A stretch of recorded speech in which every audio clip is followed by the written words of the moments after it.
በጣም የሚያሳፍር ትውልድ። ሰሞኑን በማህበራዊ ሚዲያ እኔ ሞቼ ነበር ገለውኝ ነበር በቲክቶክ በምናምን በጣም ብዙ ወዳጆቼን አስደንግጧል፣ ቤተሰቦቼን ጨምሮ። ከሰው እኮ ነው የተፈጠርነው እኛ። ቤተሰብ የለንም እንደ ቤተሰብ። አው መነኩሴ ሞተ ነው ደንግጠን አይደለም፣ በፈቃዳችን ሞተናል። ያለ ፈቃዳችን ግን ማንም እንዲገለን አንፈልግ። ሰማችሁ? የጠላትስ ሞት ቢሆን ያስደስታል ወገኖች። አያችሁ? እንዲሁ የተወደደ ሰው ያለ ዋጋ። ክቡር አባታችን መልአከ ኤዶም አስተካክሎ ነው የጠራኝ። መልአከ ኤዶም አባ ሕርያቆስ ጥቁር አንበሳ ሆስፒታል ሕክምና እንደገቡ ሞተዋል አለ። የናዝሬቱ ተስፋ የማርያም ልጅ ክርስቶስ የትንሣኤው ምስክር ሆኜ ገና ብዙ ዘመናት እግዚአብሔርን አገለግለዋለሁ። ጠላት እንደሚያሟርቱብን አይደለም። ይሄው አለን። ሰዎች ሁሉ አላምን ብለው ቪዲዮ አድርግ እስቲ ይሉኛል። አሁን ይህንን የሌሎች ቤተ እምነት ሰዎች ይመስሏቸዋል። ውሸት ነው፣ የኛ ቤት ሰዎች ናቸው። የኔማ ተራ ገና ኩታራ ምኑን ያስኩትና አባቶቻችን ሊቃነ ጳጳሳትን ሳይቀር የሚሏቸውን ጉድ ብታዩ። እንደው በዚህ ጉባኤ ያላችሁ በጻድቁ በተክልዬ እላችኋለሁ አንድ ነገር ብቻ ልበላችሁ። አባቶችን የቤተ ክርስቲያን መምህራንን የማይገባ የጽርፈት የማይገባ ክፉ ቃል እየተናገሩ የሚለጥፉ ሰዎች ለቤተ ክርስቲያን የተቆረቆሩ ሰዎች አይደሉም። ናቸው ወገኖች። ይሄው እንደናንተ በወንጌል የሉ ገብተው የሚያስቀድሱ ጫማቸው እንኳን ወልቆ እንኳን አይተን የምናቆሰው አይደሉ። እና አንድ ነገር ልበላችሁ፣ እኛ ያላከበርናቸውን ጳጳሳት የትኛው ቤተ እምነት መጥቶ እንዲያከብርልን ነው? እኛ ያቃለልናቸውን ማን ያክብርልን? የኔን ተው ስለራሴ አይደለም ማወራው። የደነገጥኩት ያፈርኩት ሊቃነ ጳጳሳት ላይ እንደው ምን አይነት ቅንብር እንደመጣ አላውቅም። ግማሹን ያሯሩጧቸዋል፣ ግማሹን የሆነ ነገር ያደርጓቸዋል፣ ግማሹን ከነጭ ሴቶች ጋር ለጥፈው አቀናብሯቸዋል። እግዚአብሔር መንፈስ ቅዱስ ሁላችን የሚቅር ይበለን። እና በሶሻል ሚዲያ የምትጠቀሙ ሰዎች እንዲህ አይነት የጥላቻ ንግግር የሚያደርጉ ሰዎች አካውንታቸውን መዝጋት ነው። ክፋት አይደለም የነገርኳቸው። ሪፖርት አድርጉ። ሄት ስፒች የሚላ የጥላቻ ንግግር ሰማችሁኝ አይደል? 100 ሰው ቢኖር 100 ሰው ሄት ስፒች የሚለው ላይ ብሎክ የሚለው ላይ ገብቶ ምርጫ ያመጣል። ሄት ስፒች ብሎ ጥላቻ ንግግር ብሎ ቢል አካውንቱ ይዘጋል። ይሄ ነው መገላገያው። 100 አካውንት ይከፍታሉ፣ 100 አካውንት እንዘጋለን። ለምን? ይሄንን በሚዲያ ስለሚሰሙትም ጭምር ነው የምናገረው። አባቶቻችንን አይናገሩ፣ ሊቃነ ጳጳሳትን አይናገሩ። እኛ የተሰጠን እድል ንስሐ እንድንገባ ስለ ራሳችን በደል እናለቅስ ነው። እኔ እኮ በቅቻ አይደለም፣ እኔ እኮ እናንተ ጋር እኮ የቆምኩት ተሽያ አይደለም። ጻድቁ ምስክሬ እዚህ የሚያቆም ስብዕናም ክብርም የለኝም። እግዚአብሔር ለሸፈነልኝ እናንተ ምንድን ነው እንደዚህ የሚያደርግ? እግዚአብሔር ነውራችንን ሸፈነ ከባት ያበሳ ስለሆነ፣ እግዚአብሔር አዛኝ ስለሆነ። ማን ያልተሸፈነለት ሰው አለ? መኑ ዘይነጽእ ኃጢአት? ከኃጢአት የነጻ ሰው አለ? ግን የሰው ልጅ የእግዚአብሔር የምህረቱ ጥገኛ እንደሆነ ቢገባን ጥሩ ነው። ከፊት ለፊታችን የጾም ሰዓት ነው፣ የስግደት ሰዓት ነው። እስቲ በዚህ ባለው እንኳን ጾም እንጠቀም ወገኖቼ። መኝታችሁን ተውት፣ ከአልጋ ውረዱ፣ እንውረድ፣ ራሳችንን እናውርድ። እውነቴን ነው የምላችሁ። ግድ የላችሁ መሸታ ቤቱን ተውት። አዎ ጠጅ መጨለጡ ይቅር። ማርያምን ነው። እስቲ ስለዚህችም ሀገር እናልቀስ። እስቲ በእኛ በደል ነውና እግዚአብሔር ሆይ ማራት፣ ታረቃት፣ ወደ ቀደመ ክብራችን መልሰን እንበል። እስቲ በአፍሪካ ነፃ የወጣች ሀገር ተብላ ዓለም የሚያውቃት ሀገር ዛሬ ግን ነፃነቷ ተገፍቶ ከቤት ወጥቶ መግባት የማንችልባት ሀገር ሆናለች። ወጥተን ምንገባባት ተኝተን የምናገኝባትን ቤት ሀገር እንዲሰጠን እንጸልይ ወገኖቼ። ይኸው አባቶቻችን ከመታረድ አባቶቻችን ከመገደል አልዳኑ። ማን ይጮህላቸው? ለመሞት እኮ ነው የገቡት። አዎ ሰማዕትነቱን እኮ ይፈልጉታል። አዎ መሳሪያ ያልታጠቁ በባታቸው የሚገደሉባት ሀገር ናት ኢትዮጵያ። አያችሁ። እና የእግዚአብሔር ልጆች ወደ እግዚአብሔር የምንመለስበት ሰዓት ይሁን። በቃ እንዲለን እግዚአብሔር በቃ ይበለን።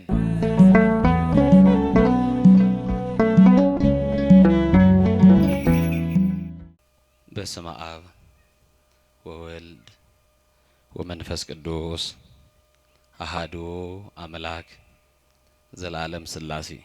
የምንነጋገርበት የትምህርታችን ርዕስ የምናደርገው በሐዋርያት ሥራ ምዕራፍ 9 ቁጥር 41 ላይ ያለውን መለኮታዊ ሐሳብና ቃል በማንሳት ይሆናል። ሕያው ሆና በፊታቸው አቆማት ይላል ሙሉ ቃሉ። ለትምህርታችን ግን እንዳንተም ደግሞ እንዳትረሱት በከንፈራችሁ ጠርታችሁ በልባችሁ እንድትመዘግቡት ወደ ቤታችሁም ስትገቡ ደግሞ በቅዱሱ መጽሐፍ የተጻፈውን ደግሞ ለማስታወስ ያክል እንድታነቡ እንድትባረኩበት አብረን የትምህርታችንን ቃል አብረን እንጠራለን። በፊታቸው በሉ። ችግር አለ እንዴ? ሙሉ ወርቅ አላደረግንም? በባህል ነው እንዴ የምትታረቁኝ? ሙሉ እስቲ ከእንደገና በደንብ አድርጋችሁ እስቲ። መቼም ሙሉ ወርቅ ነው የተባለውና እኔ ይቅር በሉኝ ብያለሁ፣ እናንተ ይቅር ብለናል ብላችሁኛል። በፊታቸው በሉ አቆማት። በምናቸው? እሺ አንቀጹ ለሴት ነው። እስቲ ለወንዶቹ እናርገው። በፊታቸው አቆመው ምን አለው? እስቲ አንድ ጊዜ ላስቸግራችሁ አብረን እንጥራ ሁላችንም። በፊታቸው አቆማት። ይወድቃል ብለው በሚጠባበቁት ሰዎች መካከል እንደ መቆም ያለ ምን ደስታ አለ ወገኖቼ! ይጠፋል ብለው በሚያሟርቱብን ሰዎች መካከል መገኘት እንዴት ያለ ደስታ ነው! ሞታችንን በደገሱልን ሰዎች መካከል፣ የለም ባሉን መካከል፣ ጠፍቷል ባሉን መካከል፣ ሞቷል ብለው ባወጁብልን ሰዎች መካከል፣ ለጠላቶቻችን ውርደታችንን ለሚጠብቁ ሰዎች ክብራችንን ከማየት በላይ ምን አይነት ክብር አለ? እንደ ጠላት ስንገደል እግዚአብሔር እያቆመን፣ ስንገፈተር ደጉ አምላክ እግዚአብሔር እየደገፈን አቆማት ተብሎ ተጽፏል። ማን ያላቆመው አለ? እናቴ፣ እህቴ፣ ወንድሞቼ ሁላችንንም የእግዚአብሔር የምሕረት እጁ ደግፎ አቆሞናል። እስቲ ደግፎኛል የምትሉ ከፍ አድርጋችሁ አመስግኑት። ደግፎ ስላቆመን ሰዎች ይገፉናል፣ ክፉ ሰዎች ይገፉናል፣ ተንኮለኞች ይገፉናል፣ ምቀኞች ይገፉናል። አማኑኤል ደግሞ ያነሳናል። የማርያም ልጅ ደግ ነው። ክብር ለስሙ ይሁን። በጣም የሚገርም ነው። በጠላት ፊት እንደ መቆም ያለ ክብር ምን አለ? በገዳይ ፊት እንደ መቆም ያለ ክብር ምን አለ? በክፎች መካከል የሚያቆም እግዚአብሔር ብቻ። ማን ነው የሚያቆመን? ማን ነው የሚያቆመን? የገፈተሩን ሰዎች እኮ መሬት እንደነካን እርግጠኛ ናቸው። እኛ ደግሞ መሬት ሳንነካ ተነስተናል። ያነሳን ኤልሻዳይ የሆነ የታመነው ጌታ የማርያም ልጅ ነው። ክብር ለስሙ ይሁን።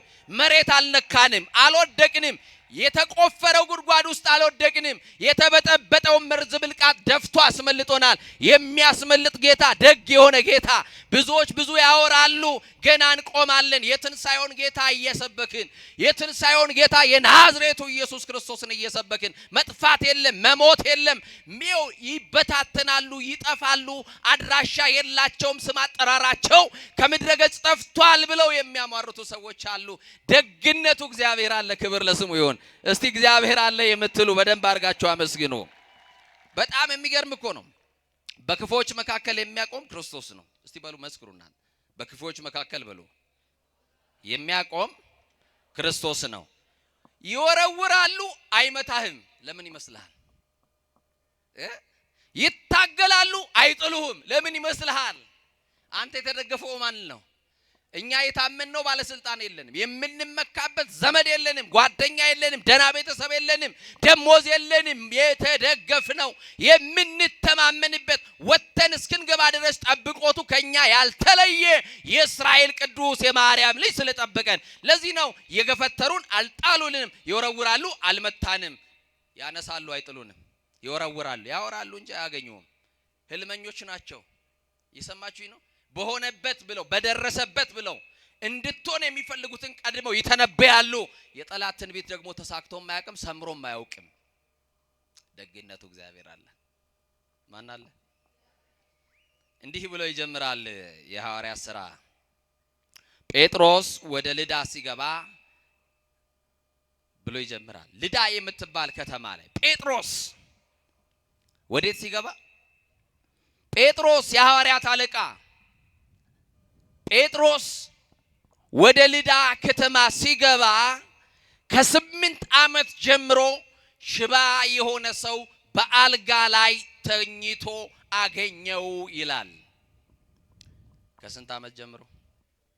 እስከ 8 ዓመቱ ጤነኛ የሆነ ከ8 ዓመት በኋላ ቀን ያመጣበት ሽባ 8 ዓመት እስኪሞላው በእግሩ ሲራመድ የነበረ ከ8 ዓመት በኋላ ግን እግሮቹ ልምሾ የሆኑ ሽባ የሆነ በሰው ትከሻ የተንጠለጠለ በራሱ መቆም የማይችል ሰዎች እየደገፉ ካልጋ የሚያወርዱት አንድ ሰው ነበረ። ሰውየውን ያገኘው በአልጋ ላይ ነው። በአልጋ ላይ በዚህ ሰዓት ተኝተው ምሕረት የሚጠባበቁ አሉ። በአልጋ ላይ ተኝተው ፈሳሽ በማንኪያ የሚወስዱ አሉ። በአልጋ ላይ ተኝተው በኦክሲጅን ብቻ የሚተነፍሱ ሰዎች አሉ። በአልጋ ላይ ተኝተው የሞታቸው ቀን ተቀጥሮላቸው መቼ ይሆን ብለው በሚጠብቋቸው ከበው ሞቱን እስትንፋሱ እስከሚቋረጥ የሚጠብቁ ሰዎች አሉ። በዚህ ሰዓት በሆስፒታል በሞትና በሕይወት መካከል የገቡ ሰዎች አሉ። በቤታቸው ተስፋ ቆርጠው የቀሩ ሰዎች አሉ። መጋረጃ የተጋረደባቸው ሰዎች አሉ። ዓለም ተስፋ አስቆርጣቸው አትድንም የዕለተ ሞትን ጠብቅ ተብሎ ወደ ቤት ተመልሶ ተስፋ የቆረጠ ሰው አለ። በየጸበል ስፍራ ቤተሰቡ ትቶት ቤተ ዘመድ ሰልችቶት በየጸበል ስፍራ አድራሻ አጥፍቶ ቤተሰቡ ትቶት የሄደ ሽባ የሆነ ሰው አለ። ግን ጴጥሮስ ከ8 ዓመት ጀምሮ ሽባ የሆነ ባልጋ ላይ የተኛን ያን የልዳን ሰው አየ ይላል። እሱንም ሰው አገኘው። ጴጥሮስ ስሙን ያውቃል፣ ኤንያ ይባላል። የሰማችሁኝ ነው? አዎ አንድ ሰው ከታመመ በኋላ ለብዙ ዘመን በበሽታ ከተያዘ በኋላ ባልጋ ቁራኛ በደዌ ዳኛ ከደቀቀ በኋላ በስሙ መጥራት አይፈልጉም ሰዎች። በሽተኛው ሽባው አይደለም ይሉት፣ ስሙን ያውቃል ጴጥሮስ። እና እንዲህ አለው፣ ኤንያ ሆይ አለው፣ ኢየሱስ ክርስቶስ ይፈውስሃል አለው። ወንድሜ ኢየሱስ ክርስቶስ ይፈውስሃል። ያልተፈወስንባቸው በሽታዎች አሉ። ልንገላገላቸው ያልቻልናቸው ስቃይ ተሸክመናል።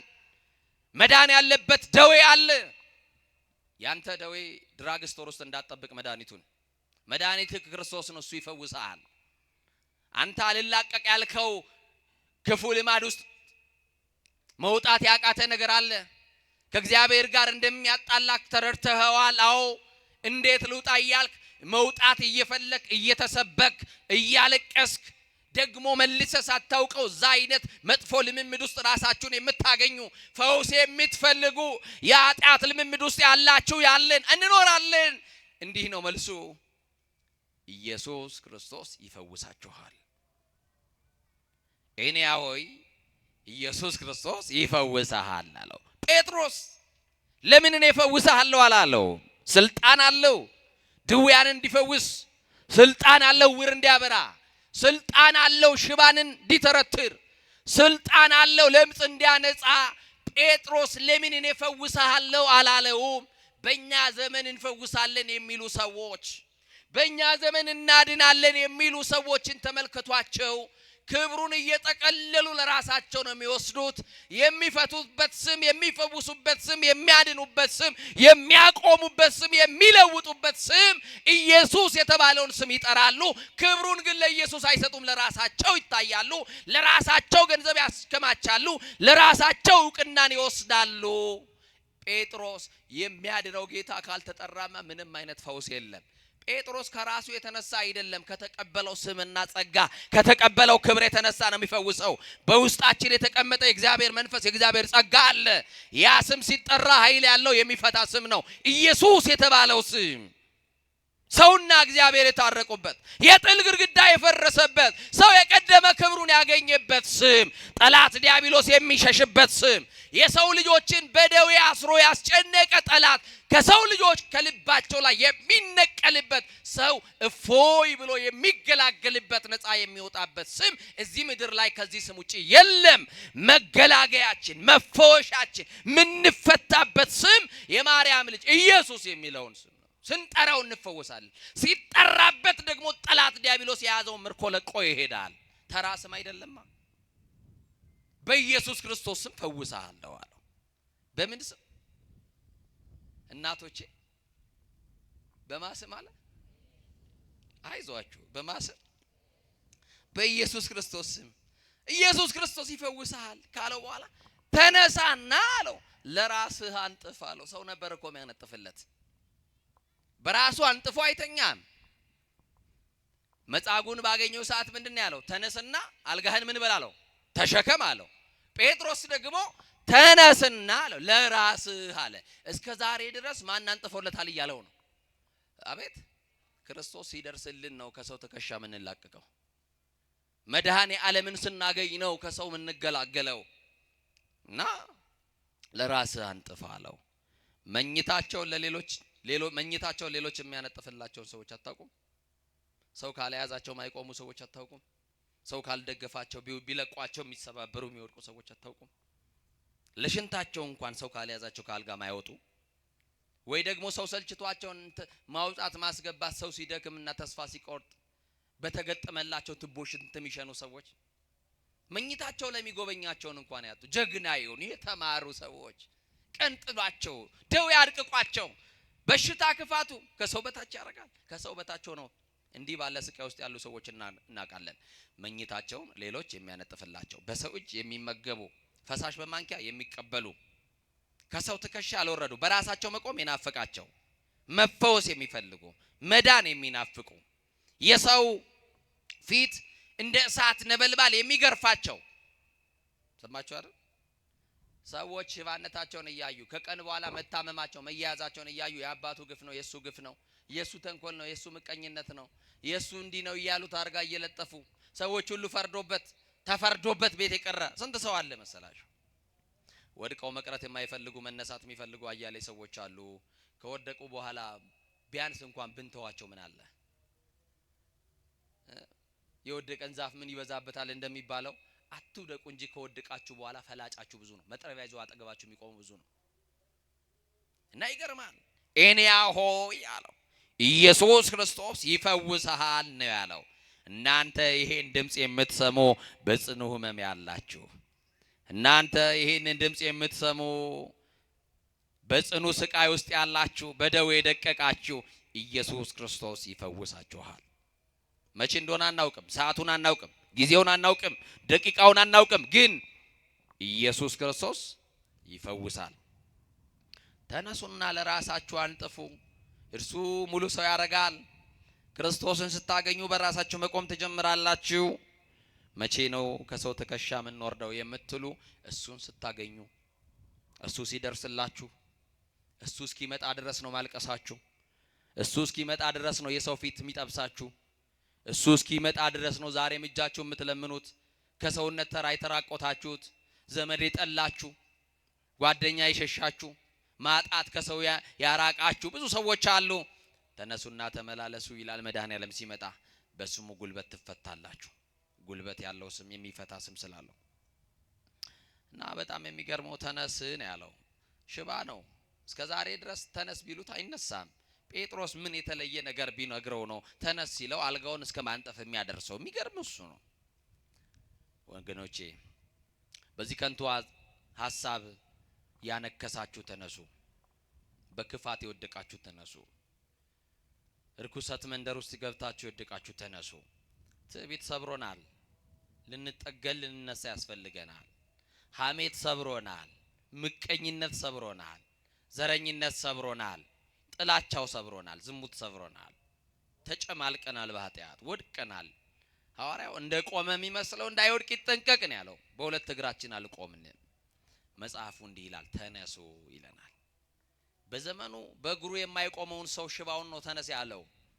በሁለት እግር ቆመን በሐሳብ ያነከስን ክፉ ሐሳብ ያለብን አያችሁ፣ በምኞት የወደቅን በክፉ ሐሳብ የወደቅን ተነሱ። ከወደቅንበት እንድንነሳ ነው ተነሱ። ተነስ፣ ለራስህ ማንጠፍ ትችላለህ። ቅድም ሲነግረው ኢየሱስ ክርስቶስ ያድንሃል ነው ያለው። የሚያድነው ጌታ ደርሶልሃል። የሚፈታው አምላክ ደርሶልሃል። ስለዚህ ከዛሬ በኋላ ጎዶሎ አትባልም። አንተን እያወጣ የሚያስገባ ተሸክሞ የሚያወጣ ሰው የለም። በቃ ደርሶልሃል። አልጋህን ማንጠፍ ትችላለህ። ተነስ አለው። ሲመጣ እንነሳለን። አይዟችሁ። ተምራችሁ ስራ ያጣችሁ ትነሳላችሁ። ነግዳችሁ የከሰራችሁ ትነሳላችሁ። ስትነሱ ደግሞ ባለክ እርሾ አይደለም እንደ አዲስ ያነሳሃል እግዚአብሔር። ባለክ ትንሽ ነገር ላይ አይደለም፣ ባለክ ጥቂት ሳንቲ አይደለም የምትነሳው፣ በባዶ ያነሳሃል እግዚአብሔር።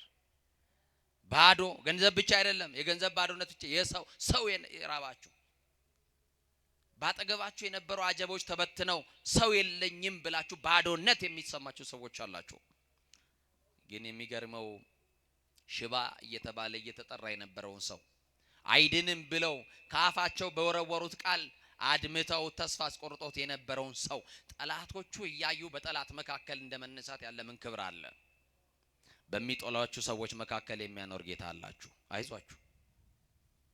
ማን ይወደናል? መጽሐፉ እኮ ነግሮናል። እናንተ ከዓለም አይደላችሁምና ዓለም ሁሉ ይጠላችኋል አለን። ለመወደድ እኮ አይደለም የምንኖረው። ዓለም መች ክርስቶስን ወደደው? ዓለም ለመቼ ለክርስቶስ ሆነችና እኛን ይወዳል። አያችሁ። ሲገፏችሁ የሚደግፍ ጌታ ካላችሁ፣ ውርደታችሁን ለሚጠብቁ ክብራችሁን የሚገልጥ ጌታ ካለ፣ አልሆነለትም አልተሳካለትም ለሚሏችሁ ሰዎች፣ አይችልም ብለው ለሚያሟርቱባችሁ ሰዎች ከእንግዲህ ሰው አይሆንም ከእንግዲህ ሰው አትሆንም ብለው ተስፋ በቆረጡባችሁ ሰዎች መካከል እግዚአብሔር ተአምር ያሳያል። እንዴት አድርጎ ካላችሁ የታሰራችሁበትን እስራት ፈቶ አቁሞ ያሳያችኋል። አይቆምም፣ ከሰረ እንደገና ማይነሳም ብለው ተስፋ በቆረጡባችሁ ቤተሰቦቻችሁ መካከል ያነሳችኋል እግዚአብሔር። ከእንግዲህ ሰው አይሆንም አይደለም ይሉን። ይሄው ብዙ ሞክሬዋለሁ ከሱስ መውጣት አልቻለም፣ ተውት ለሱ ያወጣውት ብር ይሉሃል ቤተሰቦች ሊሉ ይችላሉ። አይዞህ አንድ ቀን ማሰዋል ሰው ትሆናለህ። ሰው መሆን ብቻ አይደለም ለሌሎችም የምትተርፍ ያደርጋል እግዚአብሔር። ያንን ቀን ጠብቂ እህቴ። እንዲሁማ እያለቀስን አንቀጥልም እኮ እንጎበኛለን አንድ ቀን። ጠላት የዚያን ጊዜ አፉን ይይዛል፣ መልስ ያጣል። እግዚአብሔር መጥቶ ከውድቀታችን ሲያነሳ በቅዱሳኑ ጸሎት ከሞት አፋፍ ላይ ስንተርፍ በሚጠባበቁን ሰዎች መካከል እግዚአብሔር ሲያቆመን እዛ ጊዜ አፉን ጠላት የሚናገረውን ያጣል። እንዲህ ይላሉ ጠላቶቻችን፣ አምላኩ ረዳው፣ ጌታ ረዳው፣ እግዚአብሔር አገዘው፣ መድኃኔዓለም ረዳው ይሉናል። ከዛ ውጪ ምን ረዳት አለው ክርስቲያን? ከአማኑኤል ውጪ ምን ዘመድ አለው ክርስቲያን? ከሱ ውጪ ምን መመኪያ አለው? አያችሁ፣ ማን ረድቶት ነው እዚህ የደረሰው ካሉ እግዚአብሔር ነው። ማን አግዞክ ነው እዚህ የደረስከው? የቱ ቤተሰብ ሳንቲ ሰጥቶ እዚህ ያቆም አንተን? ማን ነው መቋቋሚያ ሰጥቷችሁ ጎጆ ያስወጣችሁ? ጎጆአችሁን የቀለሰላችሁ እግዚአብሔር። ትዳር ስትመሰርቱ ባዶ እጃችሁን ገፍታችሁ በብዙ በረከት የባረካችሁ እግዚአብሔር ነው። ይገርማችኋል። ይሄንን ሽባ ሰው በስሙ ጠራውና ተነሳለው። ተነሳ። አሁን አልጋህን አንጥፍ አለው። አልጋውን አነጠፈ። ጴጥሮስ በዛች ከተማ የዚህ ሰው መዳን በከተማው ሳይሰማ በተአምር ላይ ተአምር ሰራ። የሚፈታውን የናዝሬቱ ኢየሱስ ይልቁንም ከሙታን መካከል የተነሳውን እናንተ በበደላችሁ የሰቀላችሁት ክርስቶስ ምንም አስነሽ ሳይፈልግ በራሱ ስልጣን ከሙታን መካከል የተነሳው የናዝሬቱ ተስፋ ኢየሱስ ክርስቶስ አዳኝ እንደሆነ ስሙ ተገልጧል። የሚሸፈን አይደለም። ይሄውና ተአምራት ይው በስሙ ገደል ነው፣ ተገላገል። ከዚህ በኋላ ደቀ መዛሙርቱም ቢሆኑ ኢየሱስ የሚለውን ስም አይጠሩም እያሉ እነሱ ግን ይሄንን ስም አለመጥራት አንችልም፣ ክርስቶስ የሚለውን ስም አለመጥራት አይቻልም። ጴጥሮስ ቤቱን ትቶ የወጣለት ስም ነው። ሚስቱን የተወበት ስም፣ የልጁን ፍቅር የረሳበት፣ የቤተሰቡን ፍቅር የረሳበት ኢየሱስ ነው። እሱን አለመጥራት አይቻልም። እሱን ሲጠራ ግን የብዙዎች እስራት ይፈታ ነበረ። በነገራችን ላይ ይሄንን ስም በህይወታችሁ መጥራት ተለማመዱ። ኢየሱስን ለሰዎች የሰጠን ያክል እስኪመስለን መጥራት እንፈራለን። ኢየሱስን ለሌላ ቤተ እምነት የሰጠን እስኪመስል ድረስ ስሙን መጥራት እንሸማቀቃለን። መጥራት ካልጀመርን ይሄንን መድኃኒት የሆነ ስም መጥራት ካልጀመራችሁ ምንም አይነት መፍትሄ የለም። እውነት ሐሰት እውነት እንደማትሉኝማ አውቃለሁ። ሌላኛውን ታምር ቀጠለ። በጣም የሚገርም ነው። ኤኒያን ከፈወሰ ካዳነ በኋላ ወዲያውኑ ሞተች ተብሎ የተለቀሰላት አንዲት ሴት ነበረች፣ ጣቢታ የምትባል። ምን ሆነች ተብሎ? እስቲ ግዴላችሁ ምን ሆነች ተብሎ? ሰሞኑን በማህበራዊ ሚዲያ እኔ ሞቼ ነበር ገለውኝ ነበር በቲክቶክ በምናምን በጣም ብዙ ወዳጆቼን አስደንግጧል፣ ቤተሰቦቼን ጨምር። ከሰው እኮ ነው የተፈጠርነው። እኛ ቤተሰብ የለንም እንደ ቤተሰብ? አዎ መነኩሴ ሞተ ነው፣ ደንግጠን አይደለም፣ በፈቃዳችን ሞተናል። ያለ ፈቃዳችን ግን ማንም እንዲገለን አንፈልግም። ሰማችሁ? በጣም የሚያሳፍር ትውልድ። የጠላትስ ሞት ቢሆን ያስደስታል ወገኖች። አያችሁ፣ እንዲሁ የተወደደ ሰው ያለ ዋጋ ክቡር አባታችን መልአከ ኤዶም አስተካክሎ ነው የጠራኝ። ደግሞ መልአከ ኤዶም አባ ሕርያቆስ ጥቁር አንበሳ ሆስፒታል ለሕክምና እንደገቡ ሞተዋል አለኝ። የናዝሬቱ ተስፋ የማርያም ልጅ ክርስቶስ የትንሣኤው ምስክር ሆኜ ገና ብዙ ዘመናት እግዚአብሔርን አገለግለዋለሁ። ጠላት እንደሚያሟርቱብን አይደለም። ይሄው አለን። ሰዎች ሁሉ አላምን ብለው ቪዲዮ አድርግ እስቲ ይሉኛል። ጣቢታ የምትባል አንዲት ሴት ሞተች ተብሎ ተለቀሰላት። ምን ሆነች ተብሎ? ለቅሶ ደራሾች ተሰበሰቡ። ሙሾ አውራጆች በግጥም እያሰለቀሱ ህዝቡን በለቅሶ አወቁት። አልቃሽማ አታጣም የናቴ ልጅ ከሞትክ፣ ከንፈር መጣጭ አታጣም የናቴ ልጅ ሙት እንጂ ቀባሪማ አለ። እኔ አንድ ቀንም ይሄን ያክል ወዳጅ አለኝ እንዴ እስክል ድረስ ደርሻለሁ። እግዚአብሔር በሚያውቀው ሰማችሁ። ፎሎ ለማግኘት ላይክ ለማግኘት ቪው ለማግኘት እንደው ሰው ሞተ ማለት እንደው እንዴት አይነት ህሊና ቢኖረን። ወንጌል ለጠላቶቻችሁ ጸልዩ ይላል። የሚያሳድዷችሁን መርቋቸው ጸልዩላቸው ይላል። አያችሁ አሁን እንዴት አይነት ህሊና ክርስትናችን ምን አይነት ካባ እንደለበሰ ታዘቡት። አሁን ይሄንን የሌሎች ቤተ እምነት ሰዎች ይመስሏቸዋል። ውሸት ነው። የኛ ቤት ሰዎች ናቸው። የኔማ ተራ ገና ኩታራ ምኑን ያስኩትና አባቶቻችን ሊቃነ ጳጳሳትን ሳይቀር የሚሏቸውን ጉድ ብታዩ እንደው በዚህ ጉባኤ ያላችሁ በጻድቁ በተክልዬ እላችኋለሁ። አንድ ነገር ብቻ ልበላችሁ።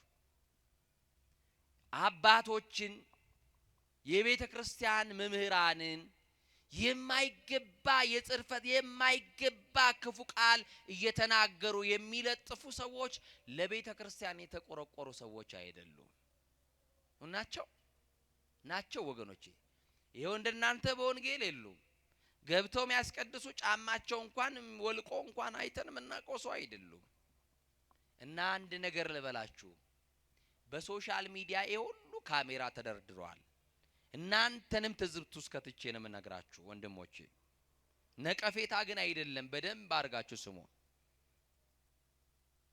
አባቶቻችሁ በዚህ ልክ ሊቃነ ጳጳሳት የቤተ ክርስቲያን መምህራን አባቶች ሲሰደቡ ለምንድን ነው መልስ መስጠት ማትፈልጉት? ሚዲያ ባለቤቶች ናችሁ። ሚዲያችሁን በአደባባይ እናስተዋውቅላችኋለን። እኛ ያላከበርናቸውን ጳጳሳት የትኛው ቤተ እምነት መጥቶ እንዲያከብርልን ነው? እኛ ያቃለልናቸውን ማን ያክብርልን? የኔን ተው ስለናሲ አይደለም ማወራው። የደነገጥኩት ያፈርኩት ሊቃነ ጳጳሳት ላይ እንደው ምን አይነት ቅንብር እንደመጣ አላውቅም። ግማሹን ያሯሩጧቸዋል፣ ግማሹን የሆነ ነገር ያደርጓቸዋል፣ ግማሹን ከነጭ ሴቶች ጋር ለጥፈው አቀናብሯቸዋል። እግዚአብሔር መንፈስ ቅዱስ ሁላችንን ይቅር ይበለን። እነሱ ለእግዚአብሔር ከፍ ያሉ ናቸው። ስልጣን የተቀበልነው በእነሱ ነው። ቢያዝኑብንስ እናቴ ልጅ መንበር ላይ ጠጋ ብሎ በታቦቱ ፊት ቆሞ ቢያዝኑብንስ አባቶቻችን እንዴት ይታረቀን እግዚአብሔር?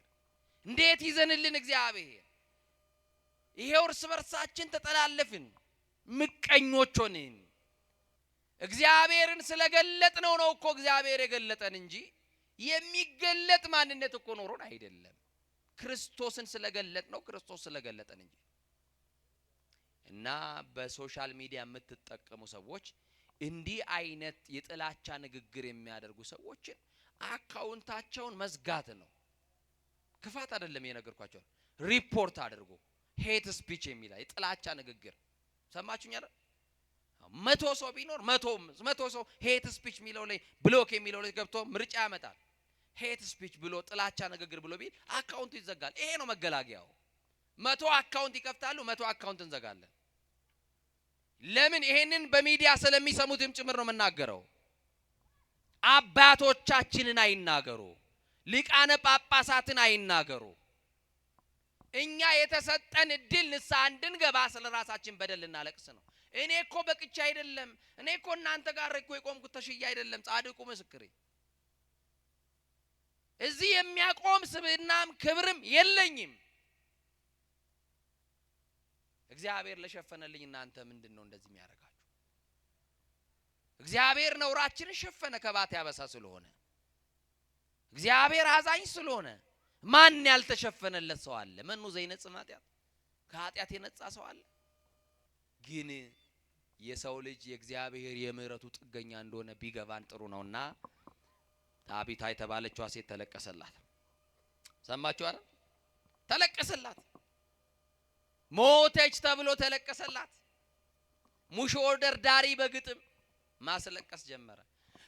ቀድሞ ተለብሰው የነበሩትን የድሮ ልብሶቿን አውጥታ ድሮ ይሄንን ታጌጥበት ነበር፣ ይሄንን ትለብስ ነበር እያሉ ልብሶቿን ለማልቀሻ ይዘው ወጡ።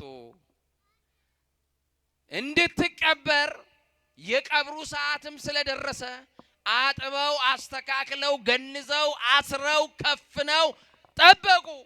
የሚጠበቅ አንድ ሰው ነበረ፣ ለቅሶ ደራሽ የሚጠበቅ ሰው ነበረ። ሳትቀበር በፊት እንዲመጣ ወደ ለቅሶ ቤት የተፈለገ ሰው ነበረ።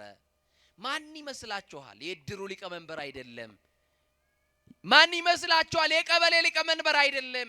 በጣም የሚወዳት የቅርብ ወዳጇ እሷ ሳትመጣ እሱ ሳይመጣ አትቀበርም ብለው አይደለም አስከሬኑን አውጥቶ በሰገነት ላይ ያስቀመጡት። የሚጠበቅ ታላቅ ሰው ነበረ። ማን ይመስላችኋል? የሚጠበቀው የጌታ የኢየሱስ ክርስቶስ እንደራሴ፣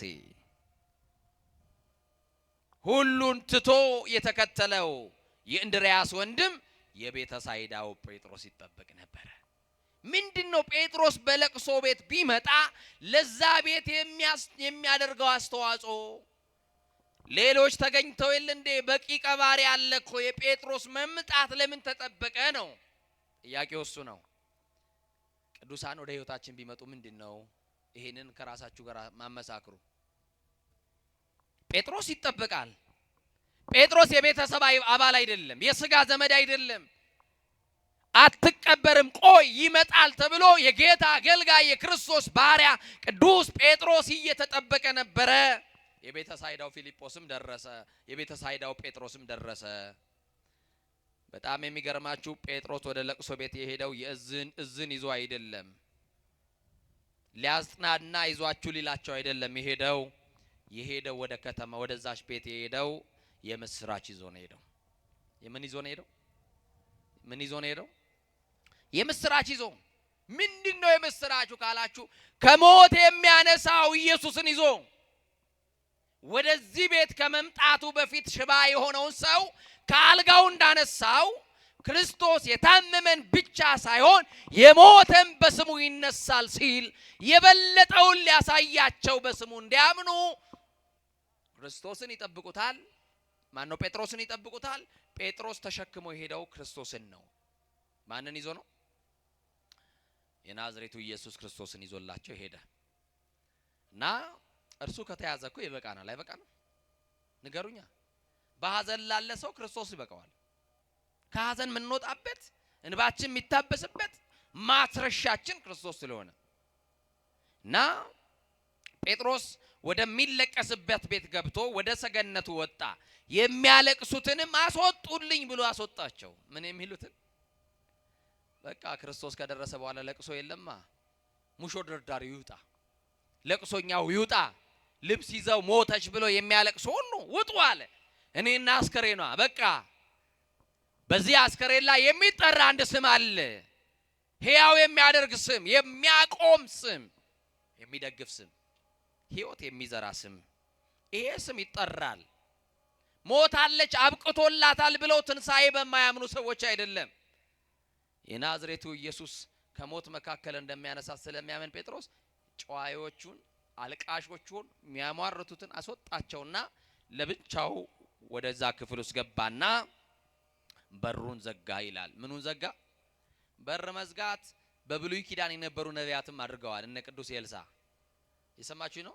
የሞተው ልጅ ላይ በኋላ በር ዘጋ፣ ከዛ በኋላ ተጋደመበት እንደሚለው ጴጥሮስ በሩን ዘጋና ጸለየ። እግዚእ ሕያዋን ወሙታን ኢየሱስ ክርስቶስ ቅድም በስምህ የናዝሬቱ ኢየሱስ ክርስቶስ ይፈውሳል ብዬው ሽባ የነበረውን ሰው በስምህ ፈትቼዋለሁ። በስምህ ጉልበት ድኖ ተነስቷል።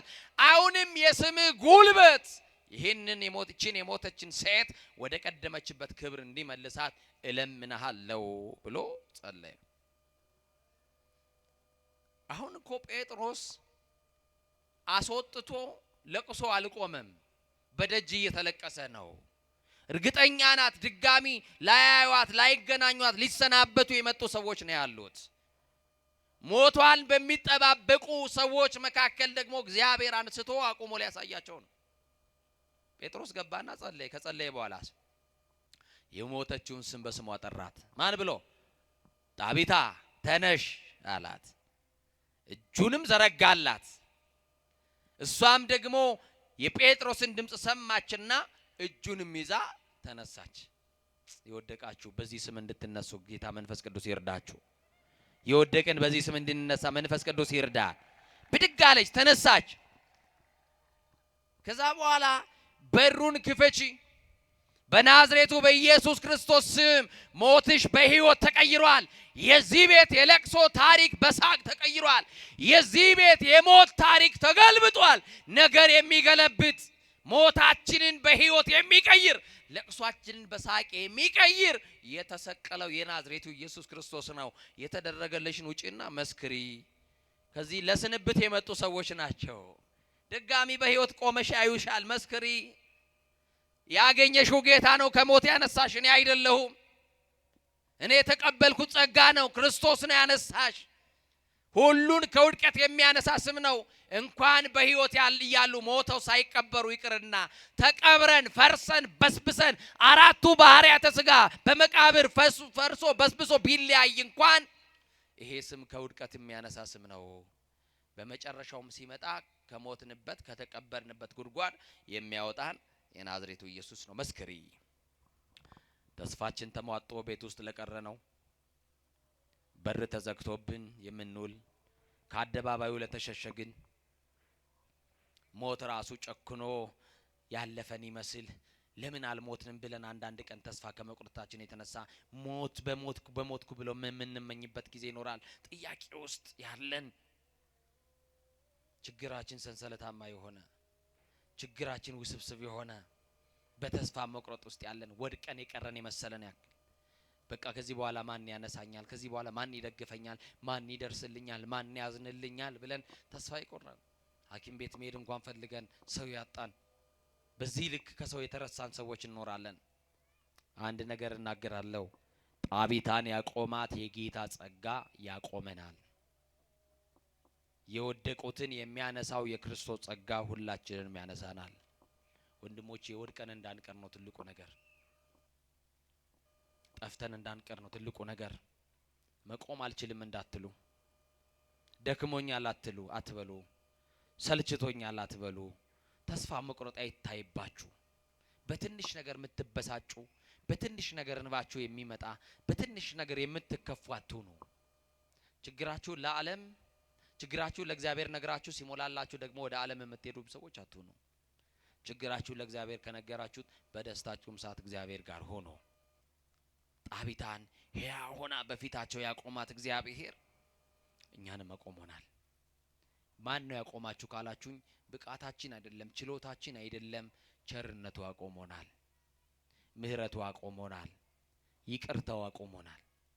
እስቲ ሁላችሁም ቸርነቱ አቆሞናል በሉ። ምህረቱ አቆሞናል። አያችሁ ያቆመን ማን ነው? አያችሁ የእግዚአብሔር ቸርነት ያቆመን፣ የእግዚአብሔር ምህረት ያቆመን፣ የእግዚአብሔር ፍቅር፣ የእግዚአብሔር ደግነት ነውና በደግነቱ የቆማችሁ በምህረቱ የተደገፋችሁ ጠላት አይጥላችሁም፣ የሚወረወረውም አይመታችሁም፣ የሚገፋችሁም አይጥላችሁምና በማይጥለው በእግዚአብሔር እጅ ላይ ብቻ ተደገፉ። ቅዱስ ጴጥሮስ ይቺን ሴት ደርሶላት ያ ሆና በፊታቸው አቆማት እንደተባለ የኛም ያበቃው ታሪካችን ደግሞ እንደገና በእግዚአብሔር ፊት ሕይወት እንዲያገኝ ንስሐ እንግባ። የተሰበርን በንስሐ እንጠገን። ንስሐ እንደ ወጌሻ ይጠግናል። ያደፈውን እንዳላደፈ፣ የበደለውን እንዳልበደለ፣ ዘማዊውን ጻድቅ ያደርጋል። አያችሁ ሳሙና ነው፣ እንነጻበታለን። ከፊት ለፊታችን የጾም ሰዓት ነው፣ የስግደት ሰዓት ነው። እስቲ በዚህ ባለው እንኳን ጾም እንጠቀም ወገኖቼ። መኝታችሁን ተውት፣ ከአልጋ ውረዱ፣ እንውረድ፣ ራሳችንን እናውርድ። እውነቴን ነው የምላችሁ። ግድ የላችሁ መሸታ ቤቱን ተውት። አው ጠጅ መጨለጡ ይቅር፣ ማርያምን ነው የምላችሁ።